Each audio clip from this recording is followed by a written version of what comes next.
lugar. Usted no será amanerado o algo así. Quítese esa mierda. Usted, tullido, a segunda fila. ¡Rápido!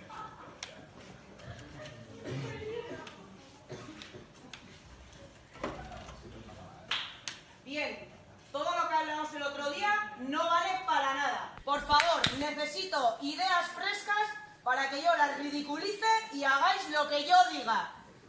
Por favor, señorito Jiménez. Meternos en nuestros espacios privados y no hacer nada. Esa mano ya vale. Siguiente.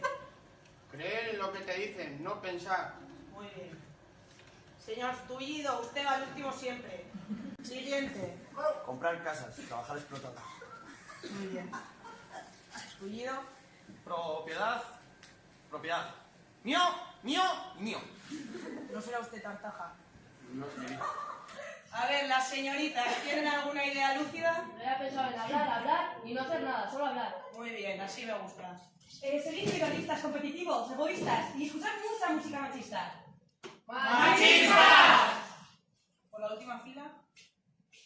No besar, no abrazar y no amar. Eso es, en casa todo el puto día. Siguiente. Apostar, apostar, apostar. Eso, abramos casas de apuestas. ¿Por aquí alguna idea más? Consumir en el Corte Inglés. Llevar bolsitos aquí, ¿no? Siguiente. No hablar de sexo. Ahí, masturbarse. Señor Tullido, que usted va al último. Aprender lo que tú dices. Eso. ¿Ha quedado claro? Lo que yo diga. Normas, leyes y normas.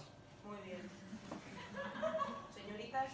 Hablar en español y solo español. Muy bien, habéis escuchado, ¿no? Hablar en español. Bien.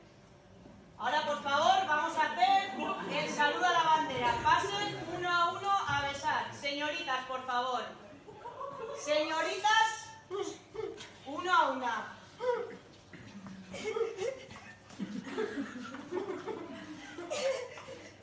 No lloren.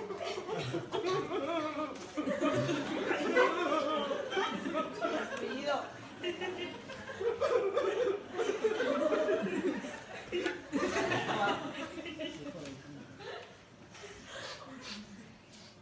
Muy bien, así me gusta. Continuamos. Reírnos de los demás. Mucho. Eso, ridiculizar. No respetar a nadie ni a nada. Eso, muy bien. No hacer nada, no cambiar nada, ser infelices. ¿Para qué queremos ser felices? Maestra, yo de mayor quiero ser princesa. Sí, no te jode, búscate un príncipe. Y yo astronauta, ¿no te jode? ¿Qué hacemos, señorita? ¡Rendirnos ante el capitalismo!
Erantzunez, etxe bat auzoan okupatzen